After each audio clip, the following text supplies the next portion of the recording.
परंतु स्कंदजी नहीं लौटे। शिवजी के चरित्र ऐसे आश्चर्यजनक है कि उनको कोई नहीं जान पाता।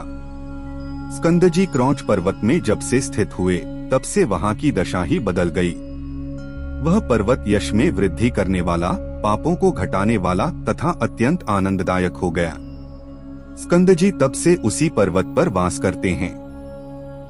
उनके दर्शनों से समूल पाप नष्ट हो जाते हैं। प्रत्येक मास की पूर्णमास के दिन समस्त देवता एवं मुनि एक साथ वहां जाकर स्कंद के दर्शन कर कृतार्थ होते हैं।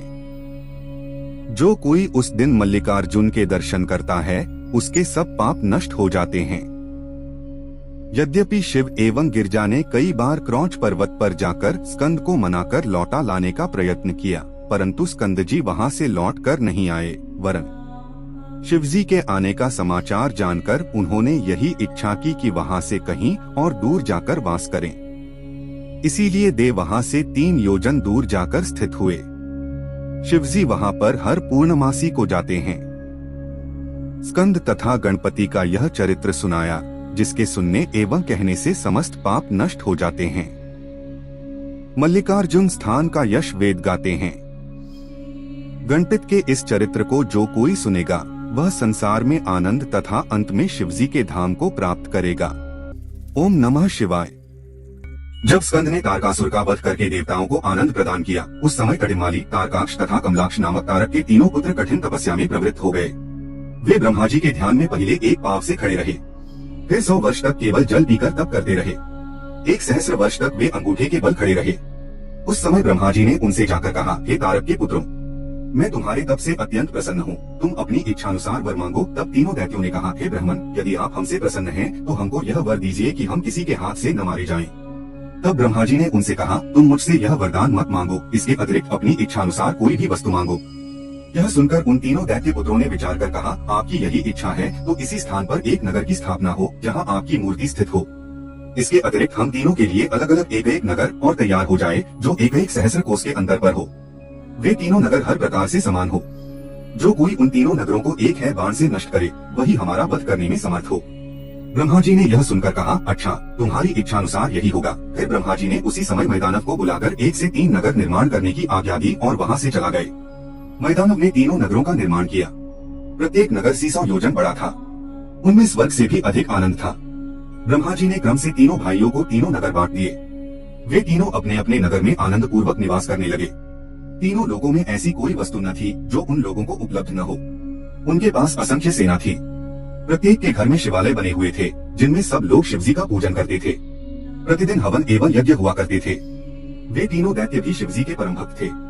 वहाँ यह नियम था कि कोई व्यक्ति बिना शिवजी की पूजा किए भोजन नहीं कर सकता था, क्योंकि उन तीनों दैत्यों ने वहाँ इस बात की घोषणा करवा दी थी कि सब लोग नित्य नियम से शिवजी का पूजन करें। इसके अतिरिक्त उन नगरों में वेद पुराण के मत के प्रतिकूल कभी कोई भी बात धर्म के विरुद्ध नहीं होने पाती थी।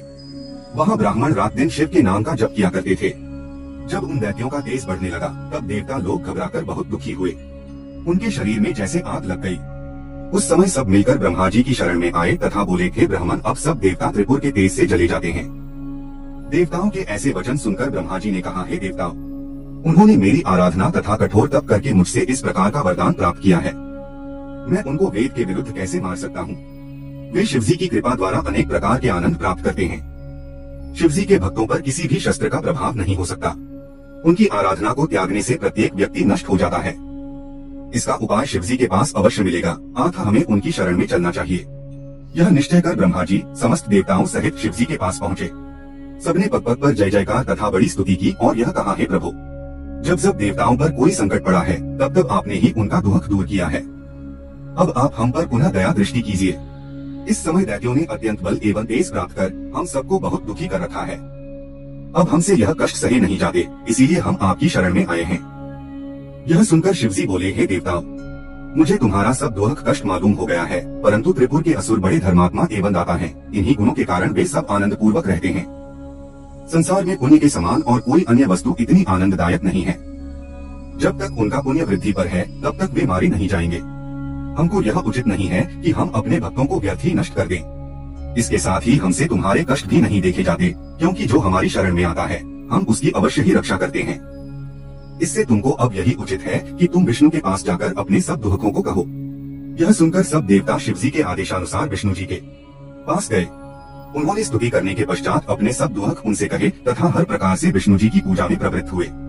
तब विष्णु जी ने देवताओं की विनती सुनकर वेद एवं शास्त्रों के अनुसार यह उत्तर दिया, हे देवताओं, सनातन से शिवजी की भक्ति एवं पूजा पुण्य प्रदान करने वाली है। शिवजी की पूजा होने वाले स्थान पर कोई दुख या कष्ट नहीं रह सकता यदि शिवजी हमारी सहायता करे और ऐसा कोई उपाय करे जिससे ये दैत्य धर्म से भ्रष्ट हो जाए। उस स्थिति में शिवजी स्वयं उन्हें नष्ट कर देंगे। अब तुम सबको उचित है कि अपने अपने घरों में जाकर शिवजी के नाम का जाप करो तथा दिन रात पार्थिव पूजन करके उनकी स्तुति करो। विष्णु जी के वचन सुन सब देवता अपने अपने घरों को गए और ऐसा ही आचरण करने लगे। देवताओं को विदा करने के पश्चात विष्णु जी ने शिव पूजन किया। फिर माया द्वारा अपने शरीर से एक ऐसा शिष्य उत्पन्न किया जिसका सिर मुड़ा हुआ था। वह मैले वस्त्र पहने तथा खसे अपने मुख को ढके हुए धर्म कर्म कहता हुआ विष्णु के सम्मुख खड़ा हुआ और हाथ जोड़ कहा, मुझको आज्ञा है। तब विष्णु जी बोले, तुम हमारे शरीर से उत्पन्न हुए हो, इसलिए हमारा काम भली भांति पूर्ण करो। तुम हमारे ही रूप हो। विष्णु ने यह कहकर एक बहुत बड़ा ग्रंथ जिसमें 16 सहस्र श्लोक थे की रचना की। उसमें निम्नलिखित बातें थीं। वह ग्रंथ छल एवं झूठ से भरा हुआ था। उसमें कोई ठीक धर्म नहीं लिखा था। वह वेद शास्त्र एवं पुराणों के विरुद्ध था, जिसको पढ़कर किसी प्रकार का आनंद प्राप्त नहीं होता था। उसमें वेद पुराण एवं शास्त्रों की बहुत ही निंदा लिखी हुई थी। उसमें वर्णाश्रम धर्म का भी खूब खंडन किया गया था, जिसके अनुसार चलने से नरक में स्थान मिलने में कुछ भी देर न लगे। उसमें सब बातें कुंती एवं संशय की थीं। उसको मानने से सोच तप आदि सब नष्ट हो जाते थे। विष्णु ने उस पुस्तक को उसे देकर कहा कि तुम त्रिपुर में जाकर सबको यह पुस्तक पढ़ा दो। वहाँ के निवासी वेद एवं पुराण के समान ही सब कार्य करते हैं, इसलिए तुम वहाँ जाकर इस मत का सबको उपदेश दो, जिससे वे सब धर्म भ्रष्ट होकर शिवजी की पूजा करना छोड़ दें। अपने शिष्यों सहित तब तक मरुस्थल में वास करो जब तक कलयुग न आए। तुम वहाँ गुप्त रूप से रहा करना। जब कलयुग का आरंभ हो जाए तब तुम मेरे इस उपदेश को भली भांति प्रसिद्ध करना। तुम्हारा पद निश्चय ही ऊंचा बना रहेगा। मुंडी ने विष्णु जी की यह आज्ञा प्राप्त कर अपने बहुत से शिष्य किए। तब विष्णु जी ने कहा, अब तुम यहाँ से विदा हो जाओ। हमारा एक नाम अरहण है, तुम उसका स्मरण करते रहना, फिर तुमको कोई भय न रहेगा। इस प्रकार विष्णु जी के आदेशानुसार मुंडी अपने शिष्यों सहित वहाँ से चलकर त्रिपुर पहुँचा। वहाँ उसने अनेक चमत्कार दिखाकर बहुत से लोगों को अपना शिष्य बना लिया। वहाँ ऐसा कोई भी न था जो मुंडी के पास जाकर शिष्य बने बिना अपना पुराना धर्म विश्वास लेकर घर लौट आए। नारद भी शिवजी की लीला से मुंडी के शिष्य हुए, क्योंकि उसमें देवताओं का कार्य बनता था। फिर नारद ने त्रिपुरासुर के पास जाकर मुंडी की ऐसी प्रशंसा की कि त्रिपुर भी मुंडी के शिष्य हो गए। मुंडी ने त्रिपुरासुरों से यह प्रण करा लिया कि हमारी आज्ञा किसी दशा में भी अमान्य न की जाए। यह बात मान लेने के पश्चात मुंडी ने अपने मुख पर से वस्त्र हटाकर त्रिपुर को अपना शिष्य बनाया तथा मंत्र दिया। फिर अनेक प्रकार के कर्तव्य तथा अकर्तव्य कार्य बता दिए। त्रिपुरासुर के शिष्य बन जाने के पश्चात फिर कोई ऐसा व्यक्ति न रहा जो मुंडी का शिष्य न बना हो। त्रिपुर को चेला बनाने के पश्चात मुंडी ने उन्हें कई आदेश देते हुए कहा, हे त्रिपुर, हमारा मत सब मतों से उत्तम है, जिसको नारद ने भी माना है। इस मत के ये मार्ग हैं कि यह संसार असाध्य है, इसका आद्यंत कुछ भी नहीं, न तो इसका कोई कर्ता ही है और न बनाने वाला ही सनातन से यह इसी प्रकार चला आ रहा है। समय आने पर यह स्वयं ही प्रकट होता है तथा इसी प्रकार समयानुसार अदृश्य हो जाता है। समय पाकर ही अच्छा बुरा कार्य हो जाता है। ब्रह्मा से लेकर घास मिट्टी तक जितने प्राणी हैं, वे सब मृत्यु के समान हैं। जीव ही ईश्वर है जो अपने इस शरीर में वर्तमान है। इसके अतिरिक्त संसार का और कोई स्वामी नहीं है। ब्रह्मा आदि जो देवता बहुत प्राचीन हैं, वे भी अमर नहीं हैं। वे सब मृत्यु के वश में हैं। इनमें से कोई तो विलंब में तथा कोई शीघ्र मरता है, परंतु सबकी मृत्यु निश्चित है। यह निश्चित है कि समस्त शरीरधारी नष्ट हो जाएंगे। वे दुख सुख भोग कर पुनः जन्म लेंगे। समस्त जीव एक ही समान बराबरी का पद रखते हैं। उनमें न तो कोई छोटा है न कोई बड़ा। भोग एवं भोजन आदि समस्त कार्यों में सब समान है। सवारी चाहे किसी प्रकार की हो, समान है। जिस प्रकार हम मृत्यु का भय करते हैं, उसी प्रकार ब्रह्मा, विष्णु एवं महेश को भी मृत्यु का भय है। समय के चक्र से कोई न बचेगा। इसलिए हे त्रिपुर, तुम यह सत्य जानो कि हमें तथा उनमें कुछ बड़ाई छोटाई नहीं है। हम सब ही समान हैं। इसी प्रकार जाति की बड़ाई छोटाई का विवाद है। वेद एवं शास्त्र आदि सब झूठे तथा निष्फल हैं। केवल सब धर्मों में उत्तम धर्म हिंसा का त्याग कर अहिंसा का अपनाना है। उससे बढ़कर दूसरा कोई और धर्म नहीं है। दूसरों को दुख पहुंचाने से बड़ा पाप संसार में कोई और नहीं है। हे त्रिपुर, 4 प्रकार के दान सब दानों से बड़े हैं। एक रोगी को औषध देना, दूसरा भयभीत को अपनी शरण में लेकर अभयदान देना, तीसरा भूखों को भोजन कराना और चौथा विद्यार्थी को विद्यादान देना। शरीर को उत्तम औषधों से आरोग्य बनाए रखना चाहिए। नरक तथा स्वर्ग सब इसी संसार में है। जहाँ आनंद प्राप्त होता है वह सब स्वर्ग है तथा जहाँ दुख मिलता है वही नरक है। दुखों से वासनारहित मुक्त हो जाना ही परम मोक्ष है। वेदों ने प्रवृत्ति एवं निवृत्ति के 2 मार्ग कहे हैं। उनका तात्पर्य यह है कि जीवों को दुख पहुंचाना प्रवृत्ति धर्म है तथा उन पर दया एवं कृपा रखना निवृत्ति धर्म है। जो जीवों को मारकर तथा तिल युग एवं घृत अग्नि में डालकर स्वर्ग प्राप्ति की इच्छा रखते हैं वह उनकी सबसे बड़ी मूर्खता है। इस प्रकार मुंडी ने त्रिपुर को अपने धर्म के विषय में बताया, जिसको त्रिपुरासुरों ने ठीक समझा। इस प्रकार त्रिपुर में वेद के विरुद्ध नास्तिक मत स्थापित हो गया। इस कारण वहाँ के निवासियों से लक्ष्मी रुष्ट हो गई तथा चारों ओर दरिद्रता ही दरिद्रता फैल गई। उन तीनों भाइयों ने शिवजी की पूजा को छोड़ दिया, जिससे देश में उपद्रव होने लगे। तब देवताओं ने उन सब की यह दशा देख ब्रह्मा जी को साथ ले शिवजी की शरण में पहुँचे और उनकी स्तुति करते हुए बोले, हे प्रभु, त्रिपुर में अब सभी धर्म के विरुद्ध हो गए हैं तथा उनका पाप भी बढ़ गया है और उन्होंने आपका पूजन भी त्याग दिया है। अब आप हम पर कृपा करें और उनका सहार करें। उस समय शिवजी बोले, हे देवताओं, अब तुम किसी प्रकार की चिंता मत करो, शीघ्र ही तुम्हारे सब दुख दूर होंगे।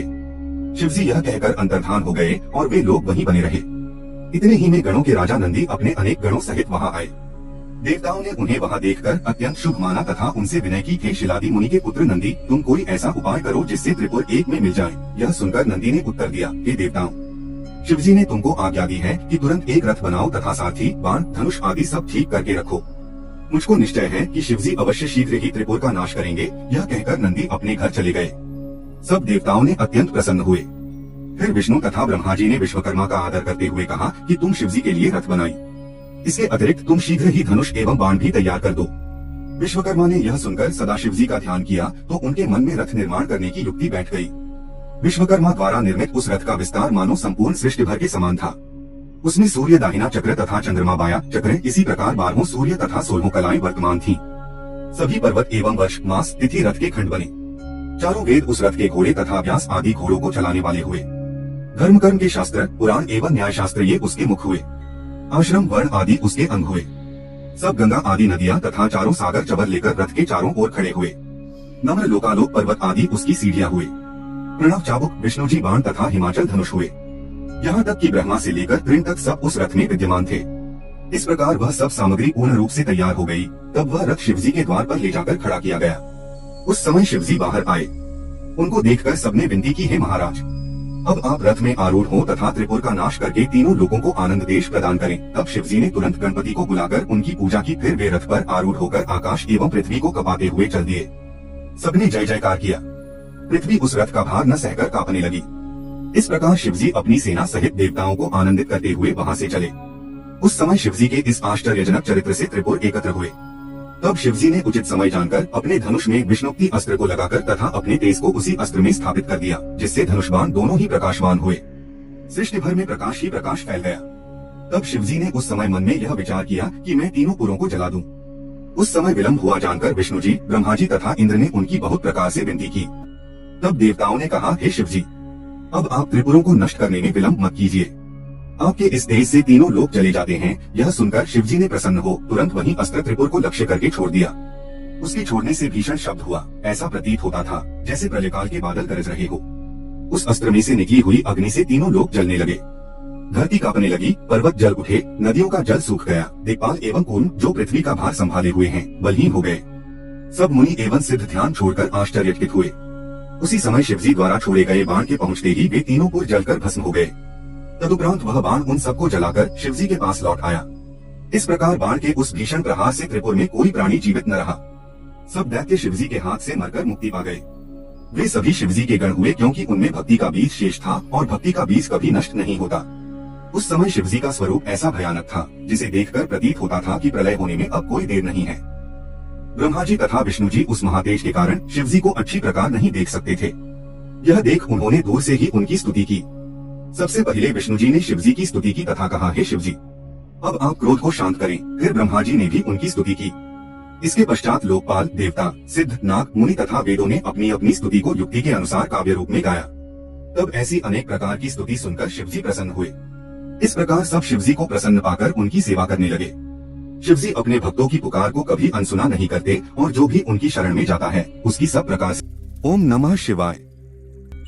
पहले प्रत्येक मनुष्य असंख्य जन्म पर्यंत ब्रह्मा जी की पूजा करके विष्णु जी की भक्ति प्राप्त करता है।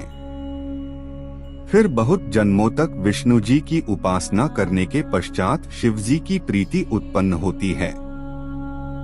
एक समय इंद्र एवं समस्त देवताओं ने शिव जी के दर्शन के लिए एक सभा की। उसमें 11 रुद्र, 12 सूर्य, 8 वसु, 13 विश्वदेवा, 49 पवन, समस्त दिक्पाल तथा उपदेव आदि उपस्थित थे।